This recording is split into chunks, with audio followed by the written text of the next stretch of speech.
Everybody, everybody, everybody, drop your buffs. Welcome back to Drop Your Buffs. I'm Sean Ross, and I'm here I'm cut out. Go ahead. Go. I'm Evan Ross Katz.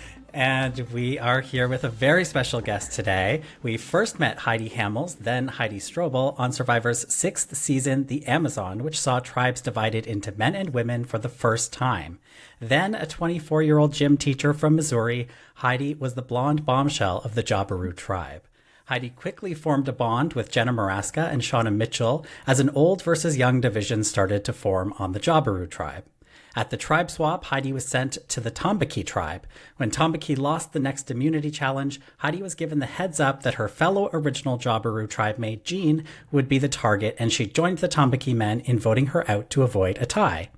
On day 19, Heidi made it to the merge, and at the first individual immunity challenge, she cemented her place in Survivor and pop culture history when she and Jenna stripped naked in exchange for chocolate and peanut butter. Very iconic.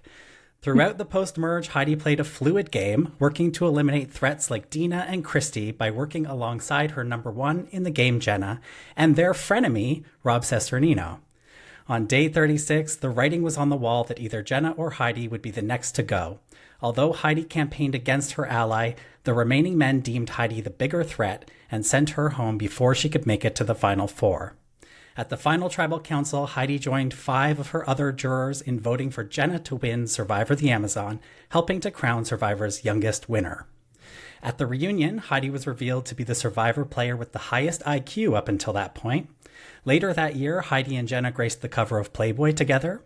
In the years since Survivor, Heidi has dedicated herself to her family, becoming a mother of 5 children, her work as a fitness coach, songwriter, and music publisher, and to charity as the co-founder of Uplift Malawi. She has been a dream guest of ours for a long time. Welcome to the podcast, Heidi. Oh my goodness. Wow. Thanks so much, guys. I always need a recap because I'm like, wait, what was all the things that actually happened? I haven't slept since then. So I'm like, somebody else help me with my life.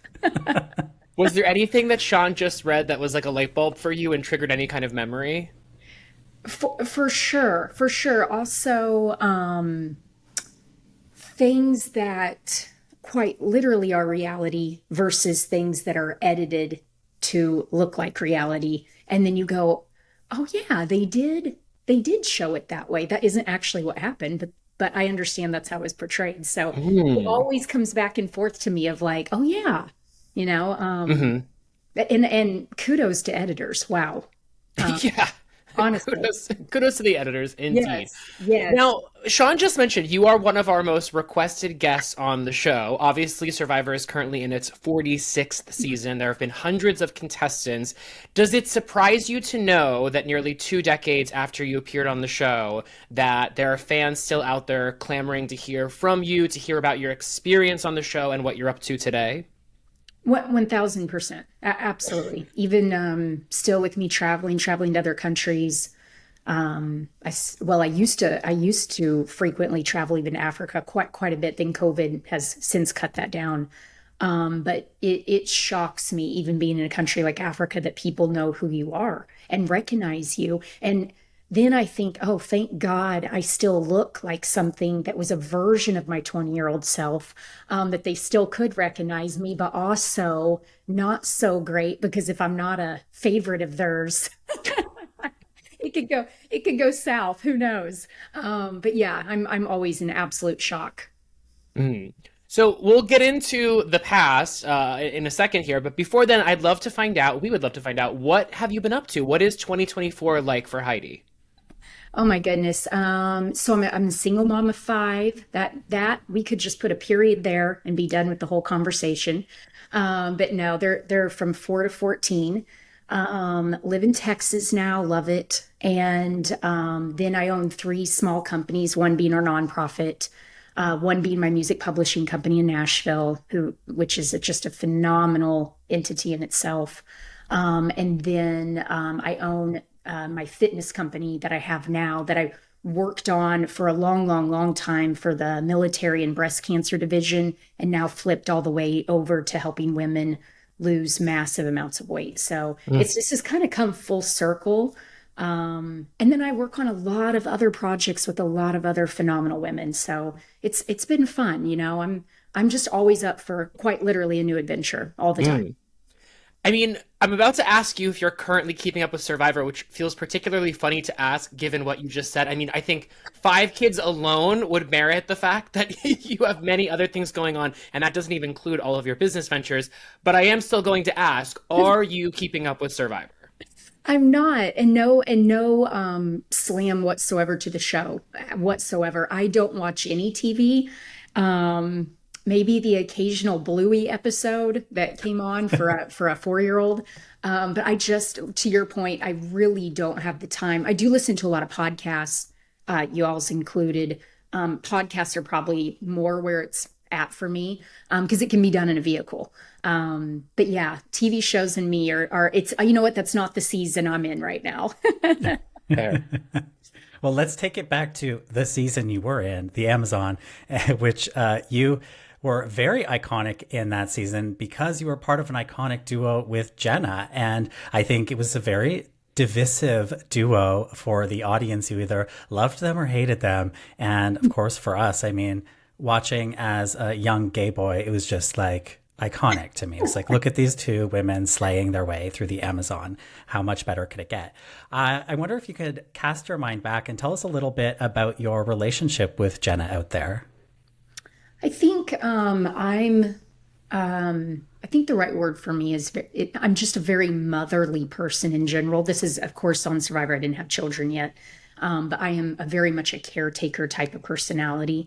And Jenna is very much, she's a single child, and very much her mom back then was passing away from cancer. I think, again, kudos to the casting directors. They're phenomenal. They're phenomenal people. I know them personally, but they're phenomenal in casting and what will kind of mesh and work well. So I think that is the setup for Jenna and I, is kind of that mother-daughter role, even though we're closer in age. So you've got that going on. You've also got, I'm a deep empath, deep empath. So casting also thought I would not end up with Jenna. They thought I would end up with Christy, who on our show is deaf. They thought Heidi and Christy would be the duo. And who knows what they thought about everybody else, but they definitely thought that would be the pair. They were somewhat surprised to see that it would end up being Heidi and Jenna, I think, because my motherly instinct, like I said, does kick in kind of in hyperdrive. So I don't know. Sometimes it shocks me myself. And then sometimes I'm like, no, it's exactly how God planned it to be. So that was the start and finish. I mean, we finished out on top, and I thought that was a pretty cool, beautiful thing to watch as well.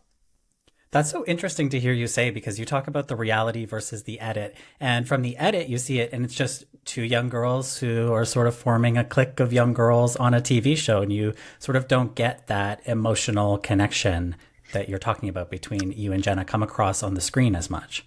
100%. I don't know if any real reality show can capture really how deep a human is, right? And all their struggles and all their strifes, you two included, if I was to follow you two around, and all the things the two of you have had to go through, and what people have backed you into a corner. They may just show you swinging by the time somebody has bullied you to death, right? That's a lot what reality TV is like. So I think it's almost, like I said, it might almost be impossible to show the true depth of the human soul on a reality show. With that said, I'm also an athlete. And so I'd have to get these pep talks from some of the producers, and an intense athlete. I'm a marathon runner.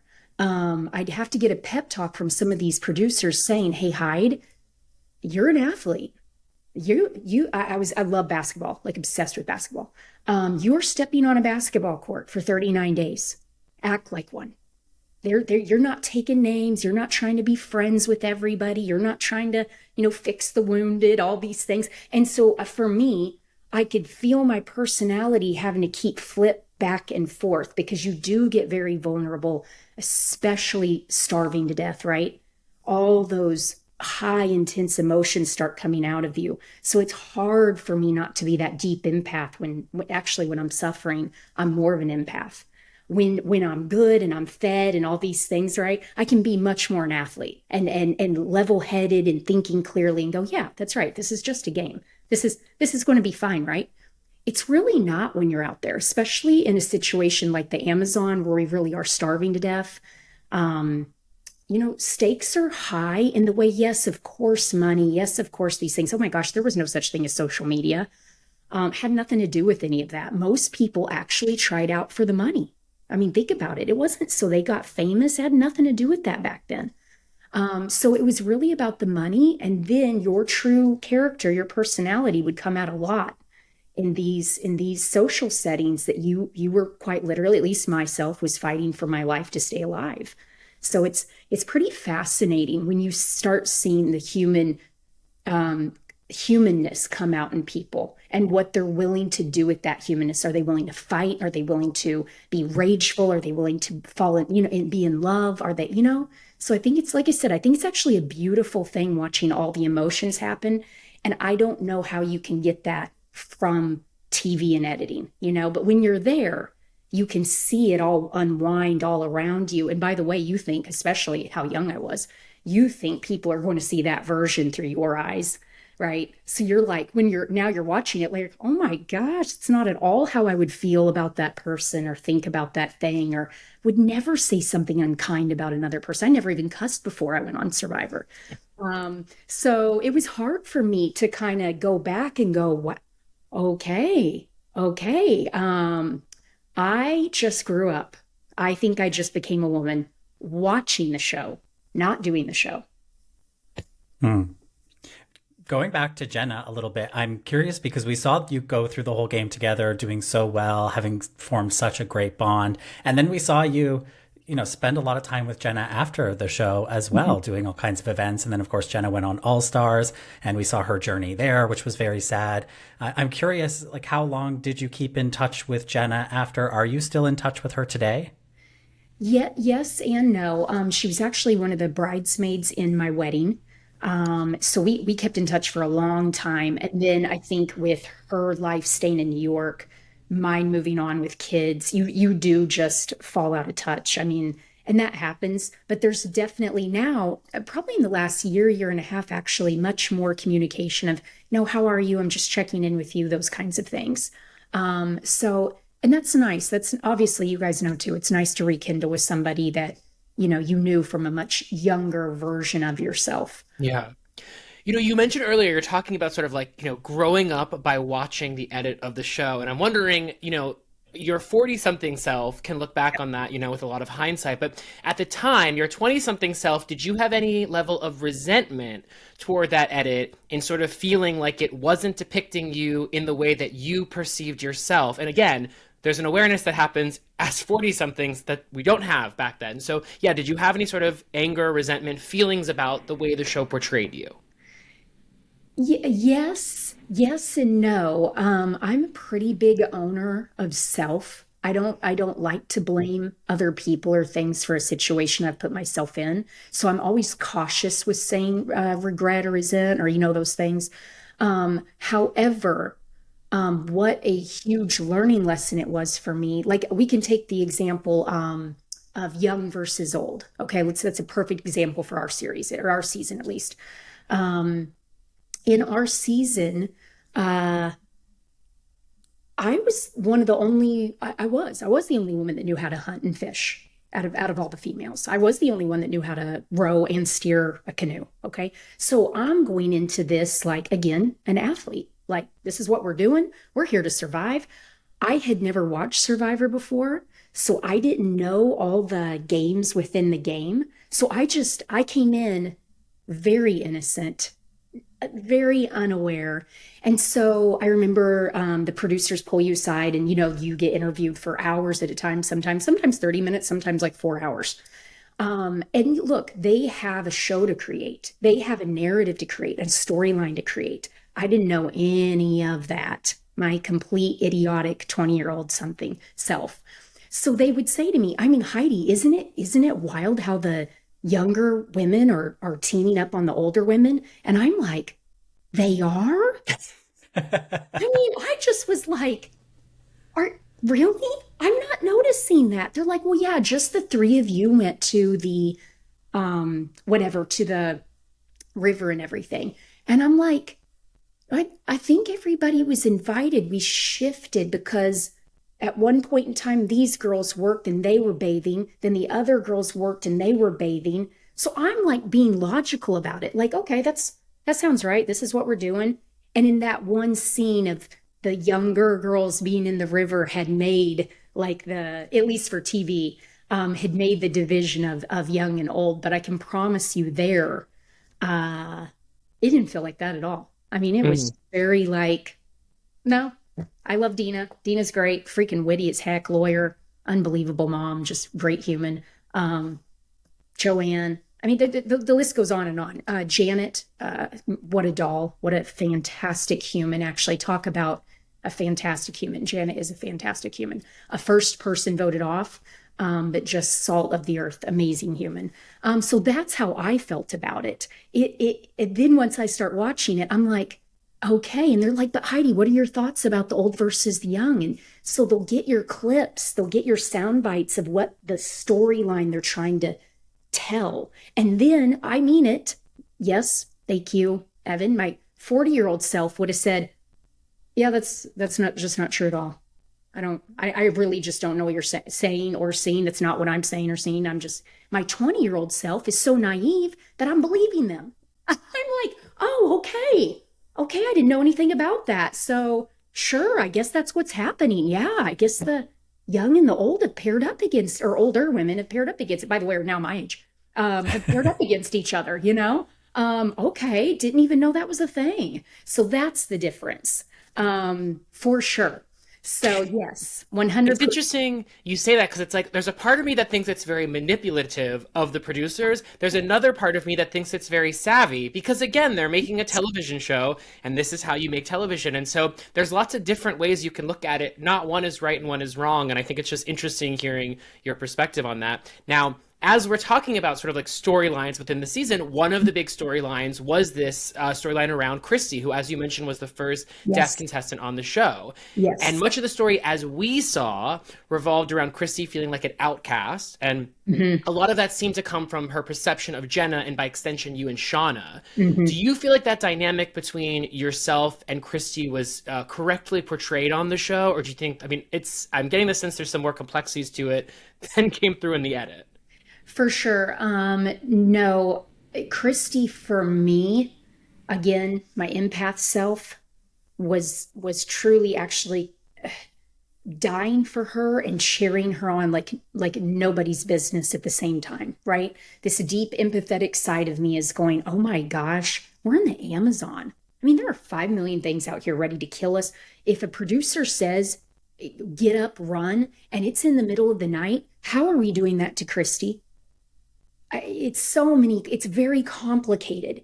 It's like, okay, I was raised military. Okay, my father was in the military, my whole family military.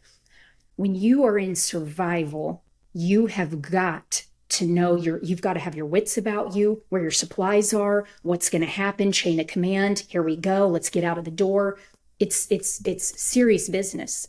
When you've got somebody like Christy to portray that to her because she can't hear the enemy, quite literally animals, or what I'm trying to say, she can't be as aware as us or a producer getting so it's like taking on another person when you're barely surviving yourself. So I think that created in and of itself some animosity in the camp, if you will. Like it just created another heightened level of, and now we've got to take care of this, right? Christy, to her own right, like I said, is a freaking, I don't want to cuss, but an amazing, I was going to say badass, but an amazing you can say that. Human. Oh, good. She is, though, and all of her trials and tribulations that even got her to that show, what kind of human it would take to do something like that with that type of an impairment. when you are quite literally in a lot of danger. I mean, that show was no joke being put in the Amazon.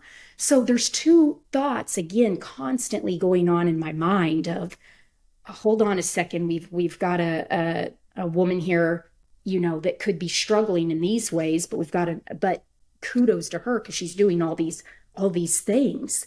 So no, that's how I always took on Christy. Always making sure I'd turn my face to her to talk so she could read my lips. The highly aware of situations like that. So those are the things you don't see on the camera, where other people, because they think they're thinking about other things, are not aware of that. They're not making sure they're looking at her for eye contact and can you see what's going on right now, Christy? I'm going to tell you what they're talking about. So that's what's happening behind the scenes a lot. Was there immediate something kind of between Jenna and Christy in the beginning? I think so. I don't know if either of the two ever really get into that, but I do think there was something there.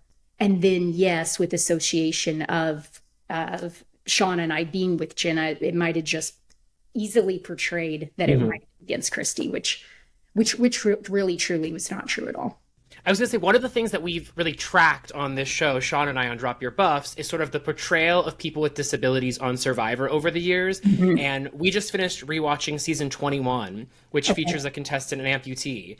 And the players that she plays with are horrible to her, absolutely horrible, and even mention to her that when they're strategizing with the tribe, they mention not wanting to keep her along at the possibility that she would receive sympathy votes.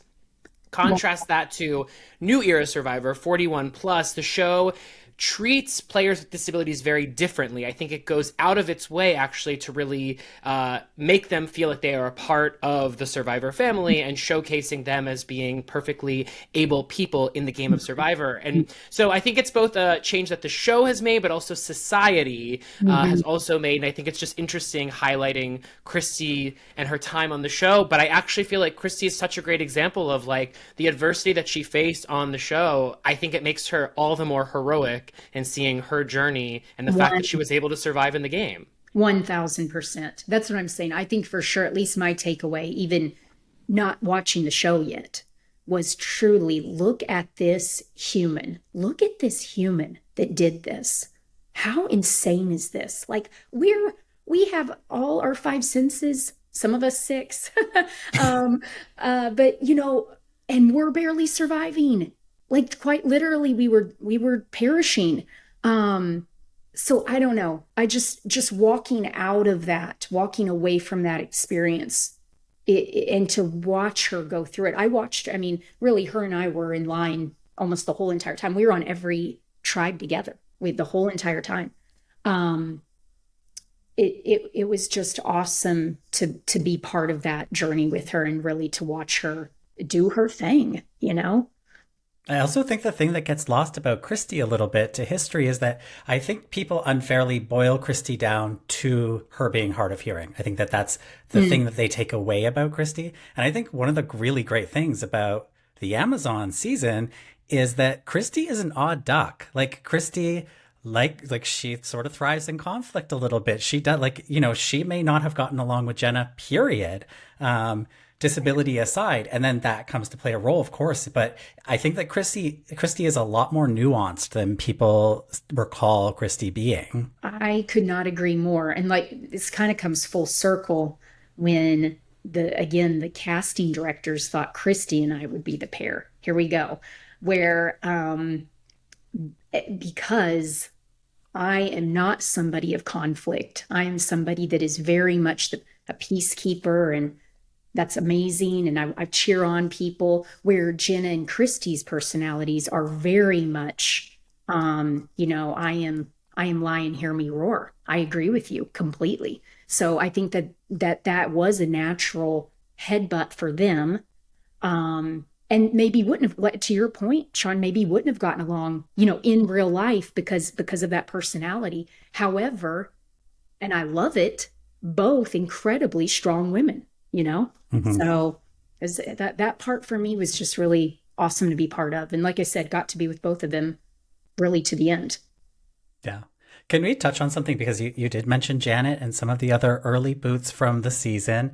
I have to ask about this moment where the granola bar was found at your camp. There's been a lot of conspiracy theories, made up about this. Did somebody sneak it in? Did production plant it to cause some drama? It certainly caused drama. Was there anything unshown? Like, how do you remember that moment? And what did you want to add a conspiracy theory to the mix? It's so funny because I just remember walking into the camp. I don't know what I was doing before, but I remember a ruckus happening, in the camp, and, whisper down the lane finally got to me what was going on, which was this granola bar. And I remember just thinking, okay, well, did somebody eat it?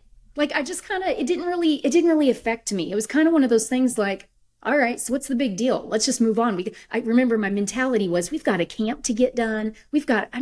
The list, I'm such a type A person. We got to get all these things done. I don't understand why we're stuck over here with the granola bar. But it did, as the girls were really getting into it, it really was a thing of like, no, we were told you cannot bring food into camp, obviously. Who would have done that? How would they have snuck it? Who found it?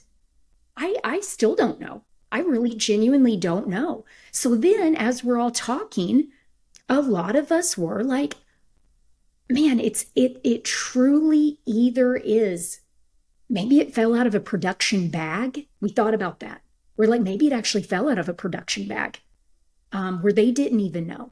I don't know. I just keep going back and forth on this because I don't know what contestant, when I tell you you're walking into that place with just the bare bones. I mean, a sports bra, underwear, a ribbed shirt that shows, I think, every rib cage you got going on, I mean, I just don't know where else somebody would have hid that thing. Maybe in their buff. Honestly, that would have been the only place I can think of. But yes, that did cause quite a ruckus with everybody. I don't know if they ever really got over that. I remember one of the producers telling me on that note, because we're so hungry. I mean, I cannot express to you how much you're starving. Like, I walked off that show at 90 pounds. I would hover between 87 and 90 pounds.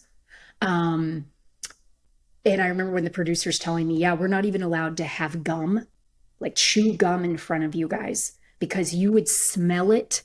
And I'm telling you, it would be enough to like make you go mad. Like, it's pretty intense. I think that's the one thing I would love to, at least on our show, is just convey how very real the starvation factor was. That for sure. And I know you're about to ask me about peanut butter and chocolate, and Coca-Cola, which feeds into that. I'm not saying that's your next question, but let me assure you, that is a big part of that scenario that happened. So before we get to that question, because we do have that question, I do want to touch on sort of, I know we've talked a little bit about your portrayal in the edit and maybe like what they thought you were going to go out there and do. And I do think often when I think back to Amazon, I think that you and Jenna are very, very unfairly portrayed as sort of like bimbos, dumb young girls. And I feel like a lot of the audience took that away. But look, Jenna won. She became the youngest winner of Survivor, I think, still to this date. And you made it to the top 5. You obviously played very good games and you were on the right side of the vote, I think, almost every time. And so you played strategic games. But even in the game itself, edit aside, there's this moment that I think back to. It was at Tribal Council, I think, that you had a spider bite that had really hobbled you.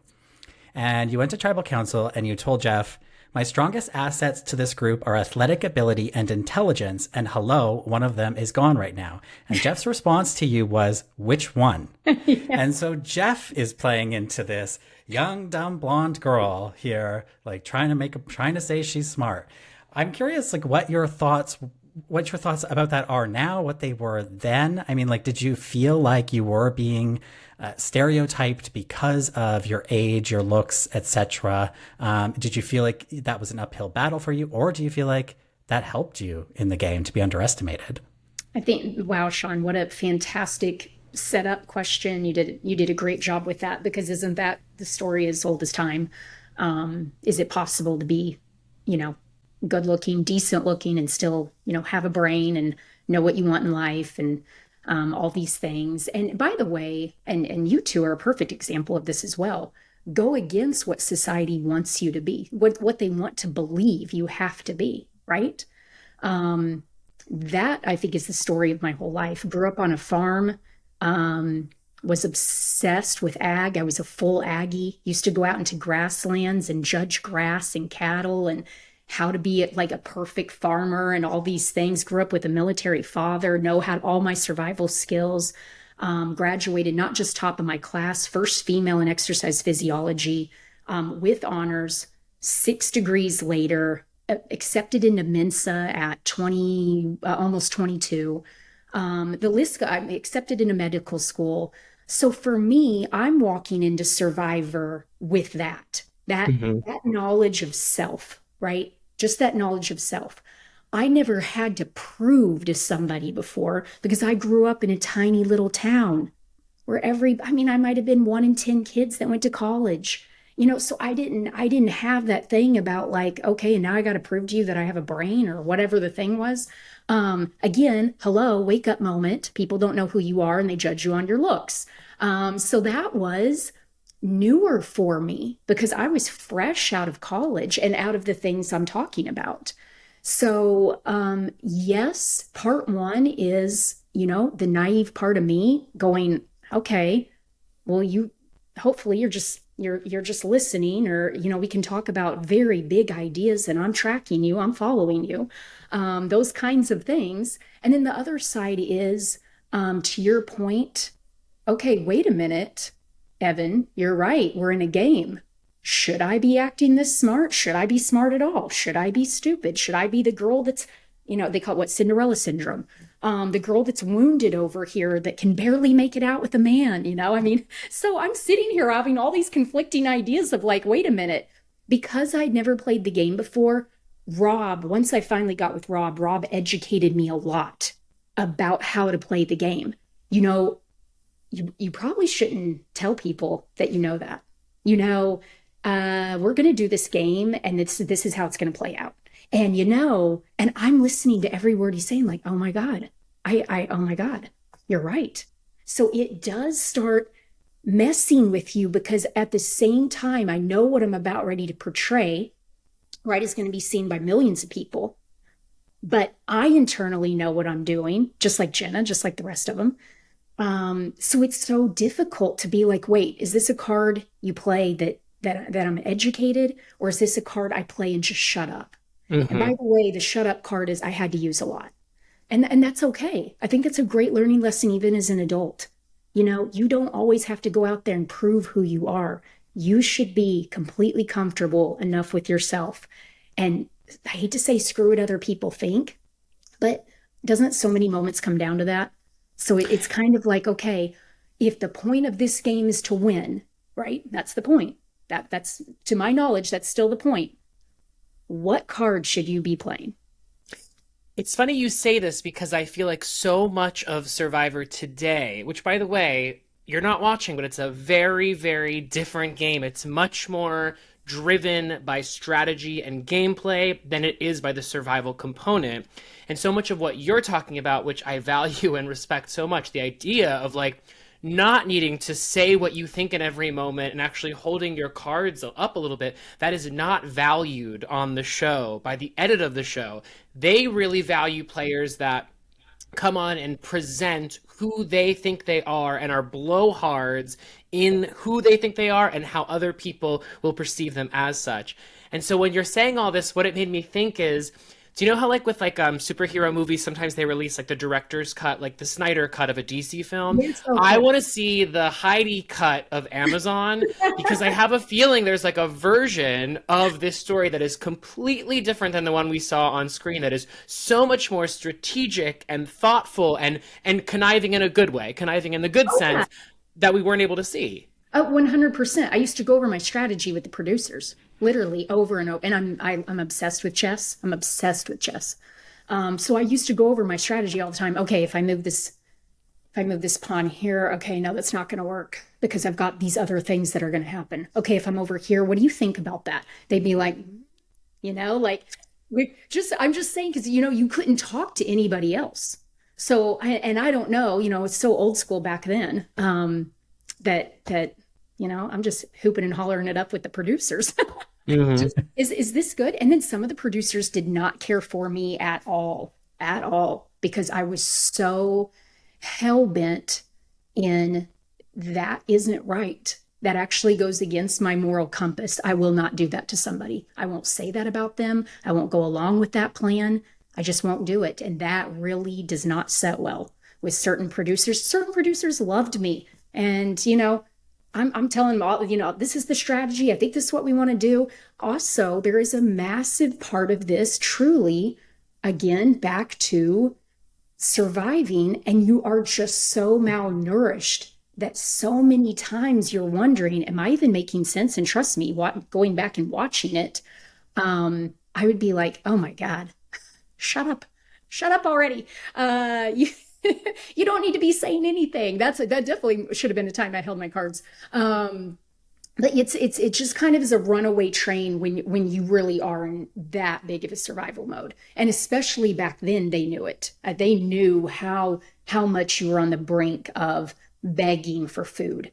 So it can get you to other places like, oh, well, we'll give you food if you're willing, if you kind of go along with this story. And I mean, at the end of the day, guys, again, until you've been there in somebody else's shoes in that scenario, I just can't express enough how much you actually would do for food.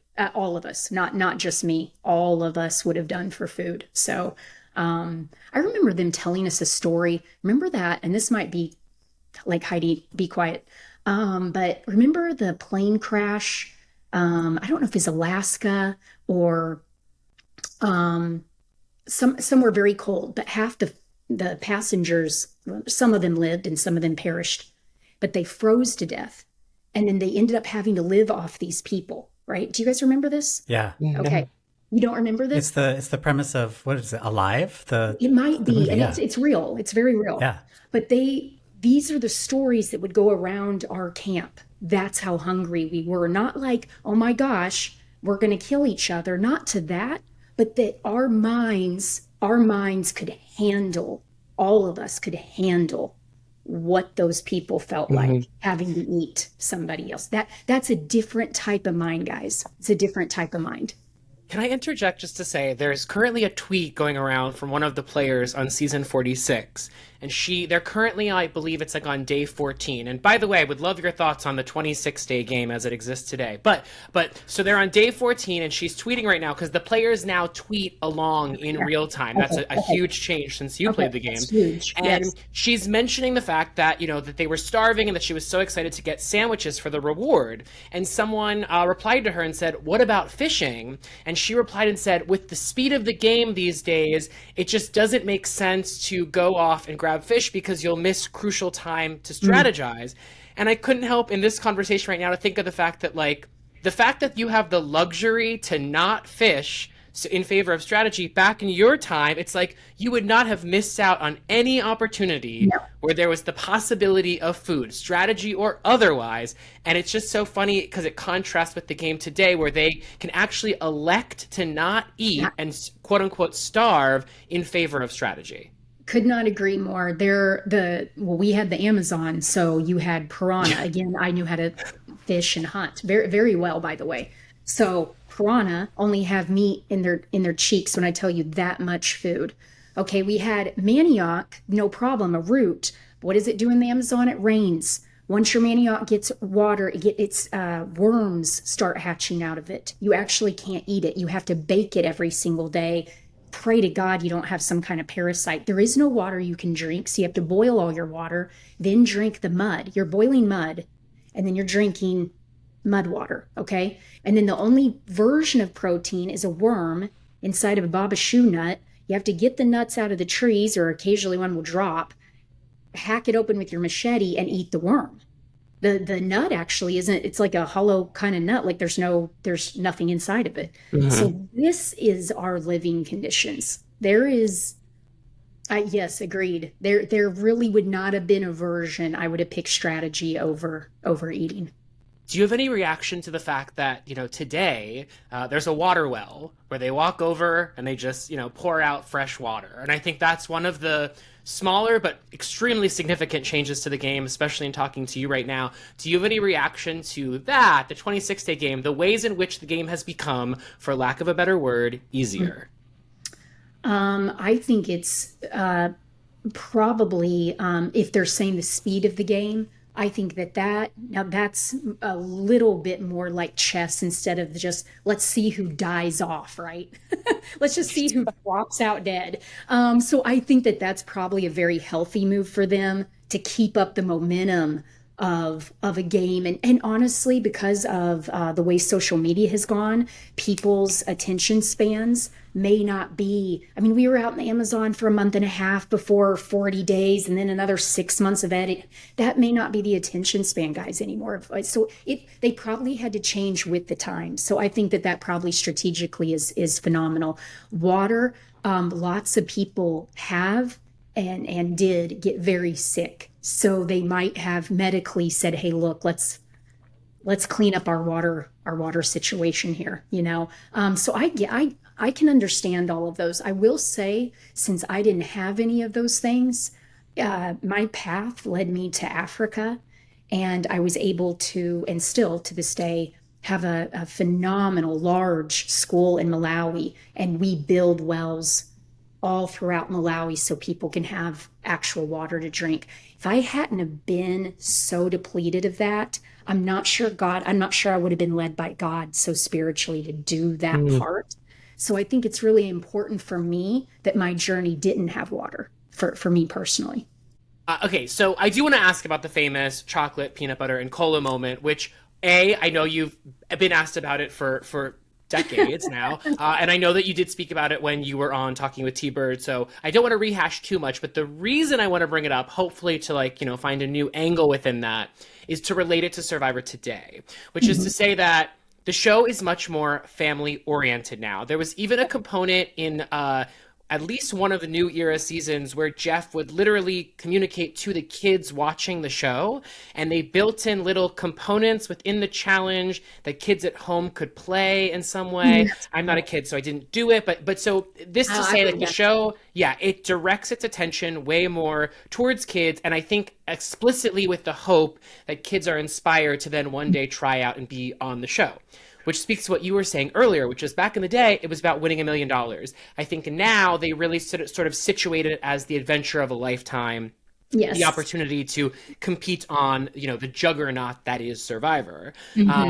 And so I go back to this moment with you and Jenna, and it's interesting, right? Because it's presented by Jenna. It's not, the producers do not offer it up. And yet it is something that is like, it's morally questionable in the sense that today it would be looked at very differently if two attractive female contestants went on the show, offered to take their top off. I don't know for certain. I speculate Jeff would be very perplexed with what to do. It's just something that plays very differently in the early 2000s than I think it would today. And I'm wondering, how do you think that moment would play out with a 2024 lens? Oh, agreed with everything you're saying. Absolutely not. I don't think it would have played out. I also think, to your point, the conditions are so much more. Look, the condition we were put in was so much more raw, and what you're getting is so much more raw. So, I mean, that's where you're at. If you're going to be put in a condition and you want more family oriented data coming back, and how can, because that's all it is tons of data coming back and saying this is what we got to do, this is what we got to push. If that's what you want, then you also have to streamline it as such. We can't have contestants here to have family friendly drama. We got to probably mentally keep them here. You see, yes. So they know they've got phenomenal psychologists and psychiatrists working for them. Phenomenal, top notch. They understand the human psyche and where those stressors should be at to get the result they want out of a human being. This is so much more powerful, I think, than what most people think. This is a very well-oiled psychological experiment of some kinds. Like it's pretty cool to watch it. That's actually really what is happening. And then see how far you can push certain people, you know? And now, like you guys are saying with the strategy and everything, if everybody's here for strategy, what strategy would there be to taking off your clothes? I mean, There would be none. there wouldn't be one. So if that's the whole point, you see where I'm coming from.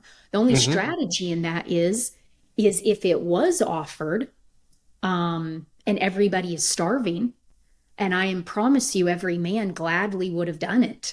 And yes, the people, the producers, Jeff, are like, oh, heck no. We don't want to see any of that. Women, this is only for the women. So right away it sets the stage. And again, I'm thinking, well, everybody's going to see this, that the men even want to do it. Everybody's going to see this. No, so it didn't, again, back where we're at, it didn't happen just like that. Right. 1000%. Again, if where you're at is kind of what I was trying to tell you about that plane accident, and you're sitting here understanding where somebody is mentally, it's real easy to see the decision making that's going to happen. If I'm sitting, I always say, oh man, somebody's sitting on their couch who just had supper. Easy decision to make. You know, let me go put that person out there. And I mean, by the time you guys are watching this, we have already been out in that jungle for 3 weeks plus prior to the show, already getting very small amounts of food. I mean, you're talking 2+ months of not eating. I mean, it's very real. Now, it's interesting because in some ways, I have to believe that the Playboy moment that happened after the show was precipitated by this. I don't think Playboy, I have to imagine that they sort of saw this natural connectivity. How did that all come about? Because again, this is such a sign of how different the times are today. Again, Survivor was one of the most watched shows on television. Playboy was one of the most read magazines ever. So the idea to get a call from Playboy when you are a non-celebrity and asked to be featured in it was a huge honor that today I can't really think of an equivalent, because even Maxim and that just doesn't exist today. What was that call like? And did you have any back and forth internally about whether or not to do it? Absolutely. That call actually happened the day of the finale. Like, so you're already hyped up. It's the live finale in New York City. I've never been in New York City. They give us like $500 to spend on food, and my mom and I couldn't even handle that. What are we going to do with $500? And then we ordered a Caesar salad, and the $500 was gone. So then we were like, oh my God, where are we? So I'm just saying, all these things are going on. The $500 Caesar salad and Playboy, and I don't even know. For me at that point in time, I knew 100, when my family did too, but myself and my family knew I wanted to go to medical school. That was just, that's where it's at. That's where I want to be. That's my path. How am I going to pay for that? Playboy calls, along with phenomenal other, after all this, phenomenal other things that made me, quite wealthy at a very young age. It was that part of this whole experience really was awesome. And not to send the message to people that you should do things that are against your moral compass for money. I hear it all the time. But the other side of this for me is that presented so many other opportunities that I got to have then to then help other people. I mean, it just always has this trickle effect for me. So no, I agree with you. I don't think now it could ever be perceived the way we're talking about this.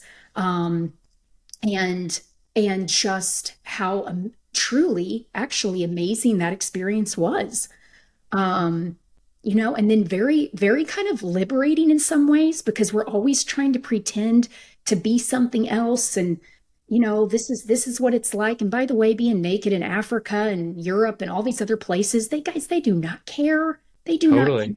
This is very much an American thing, American mindset. That's fine. That's fine. I get it. It's just, there's a lot more taboo that's happening here than all over the rest of the world. So my mom lived in 11 other countries. So we didn't grow up like that. We didn't grow up with all these, and as much as we love America, we didn't grow up with all of that. Yeah. So it's just kind of different, I think this underlines, though, what we're talking about with like the importance of context, because here this was presented, oh, these two players that were portrayed as just sort of being maybe less than intelligent and really just like the good looking, the hot girls of Survivor. And then you have the narrative being like, oh, they go on after Survivor and they pose in Playboy. And here we are talking to you today. We're learning about the intellect that you had prior to the game, and then obviously your intellect today. But then we're adding this context on top of it, which is like you're doing Playboy to then take that money to then pay for med school. Yes. And I just think it's stuff like that you're making me realize how often I sort of, even me, who I think is a student of reality television, I often take people as they're given to me and don't always sort of allow for the nuance of who they might be or the circumstances that put them there, or the idea that someone's doing something that they might not otherwise do in order to get to another place. Agreed. I think that's a great point, Evan, is I'm so aware my childhood was very tumultuous. I've loved my parents. I'm very, very close to my parents, but it didn't mean I had an easy childhood. Very, very tough childhood. And I'm saying that because I am so highly aware of the human soul and how people show up in the world with what has happened to them prior. So when I meet somebody, I am already highly aware that parts of that wounded boy or girl are probably in there. And I want to be real delicate and real fragile with that. And I want to present to them that this is a safe place. It's okay. I'm not here to harm you. If you want to share that, that's great. But trying to go into every relationship with no version that I think of them has served me very, very well. I own companies and that are highly successful companies because of the way I think in terms of people like that. Mm-hmm. So coming back to Survivor, I do want to ask, because of course All Stars came up, like I mentioned, Jenna went on All Stars. You were a notable omission from All Stars for us. We would love to see you back. Were you ever asked back? Yes. Oh, yes. Several times. And I remember I actually adore Jeff Probst. Like, think he's one of the most amazing people. And I remember, I don't know if it's maybe the second time they called and asked, hey, Heidi, are you sure this isn't really something you want to do? And let me preface this too. I got incredibly sick, kidney failure. I had almost full kidney failure from the show. So it took me years, guys, years to get over that. And the PTSD I had from Survivor, it was extreme. So it wouldn't have been recommended probably even by a therapist or somebody that I put myself back in that situation, but for health and mental health alone. But I say all that because, yes, I was honored that they still wanted me back. But then Jeff said, I think it's the second time they asked me. And Jeff just said, Heidi knows who she is, what she wants in life. And I think it's incredibly honorable that she doesn't want to do it again. I think she understands that one and done for her was where she thrives, So again, kudos to Jeff for just being such a champion of me, at least, and so kind, and has always championed really me as a person. So I always really appreciated that. Wow. You know what? There's something to be said also for just leaving a legacy. Look, you have an iconic season. You had an iconic run. You came very close to winning. I mean, the men voted you out because they thought that you were the bigger threat than Jenna. So you can always have that. Oh my goodness. I am curious. You mentioned that you have sort of somewhat reconnected with Jenna in the past year, which we'd love to hear. Is there anybody else from Survivor, either your season or another season, that you've kept in touch with over the years that you still call a friend? I think on our season, Butch and I were probably the closest by a long shot. I would go even for a good decade after the show. I would actually go to his home, be with his wife and his kids. I mean, he was a principal, so we were very kindred spirits. That was an easy match for me to be with, and just a lovely soul. Dave from our show, again, phenomenal. He was the rocket scientist on our show. Amazing human. Alex, Rob and I is probably more of the banter relationship. If he reaches out, it's kind of in that banter way, in a good fun way. Jenna, not too many of the females. Jenna might be the only real female that I really have got the pleasure of hearing from. And then those gentlemen, which again, I can't say enough good things about all of them. How familiar are you with, like, the icons that came in the seasons after you, the Parvatis, for instance? Like, are you familiar? Because I know you don't watch the show anymore, but do you have like a literacy around the bigger moments in the show that have happened after you played? Some, like, in talking, like if we have people are around me, a house party, a girls trip, something like that, and they'll talk about, oh, did you see this? What about that, Heidi? And I'm always like, oh my gosh, tell me about that. So only in that kind of way. So you guys would have to tell me, like, quite literally, hey, Heidi, this is who it was and this is what happened. And I'll be like, hey, I get it. Well, as we wrap up, Heidi, what I would love for one day in the future, if you'd ever come back, we do our weekly recaps of the show. And I would love to have you back where we would, you just have to watch the one episode. And I just would love to get Heidi's perspective on a current episode of Survivor. I think not only myself, but I think our fans would really love to get your take on how the show plays out now. No, you got it. No, I think that'd be that even my kids would love that. They would love, yeah. So before we let you go, the last question that I want to ask you, as Sean mentioned, there is something to be said about one and done. However, season 50 of Survivor is approaching, and Sean and I, on this podcast have created what we are calling the Legends season. I caveat this to say it does not exist, though I think the amount of times that we have spoken about it, we might will it into existence.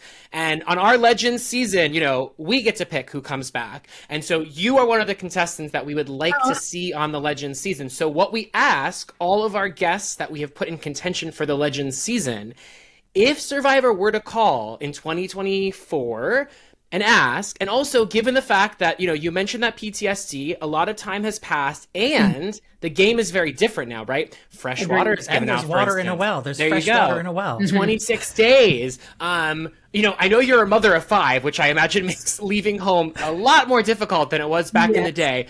But I also get the impression that maybe your kids would be really into the idea of seeing their mom on the show. All this to say, Survivor calls now for the Legends season. Do you consider? Evan, I love your pumping me up already. I'm like, okay, you're right. Maybe I should be considering this. See how much of that 20-year-old girl is still in here.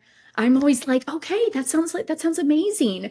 I think the 5 kid factor would be the toughest part because they are, as you can imagine, with me 24/7.